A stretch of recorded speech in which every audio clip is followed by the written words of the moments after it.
ان کے ماتم میں جانا حرام ہے، ان کے سبیل کھانا حرام ہے، ان کا پانی پینا حرام ہے، ان کے جلوس میں جانا حرام ہے۔ میرا کام سمجھانا تھا، مسئلہ میں نے آپ کو بتا دیا۔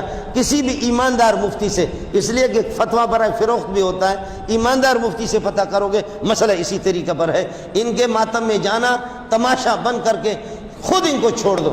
ہاں ان کو بتا دو اگر ہماری خدمت ان کو چاہیے تو ہم ان کو ماریں گے، سمجھے؟ فرعونیوں کو اللہ نے اس طرح ذلیل کر دیا، دریا میں غرق کیا، اور اس کو کافروں کو صحابہ کو کہا قاتلہم یعذبہم اللہ، دب کر کے مارو ابو جہل کو۔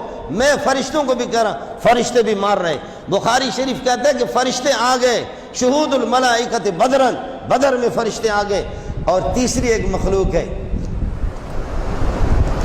فرعونیوں کو اللہ نے غرق کیا، بدر میں کافروں کو صحابہ نے اپنے ہاتھ سے مارا۔ یہ تیسری جماعت ہے، ان کو نہ فرشتے مارتے ہیں نہ اللہ مارتا، یہ خود مارتے ہیں۔ سمجھ میں نہیں ہے؟ مزہ اس میں آتا ہے، نہ فرشتے مارے نہ اللہ مارے، خود اپنے آپ کو مارے۔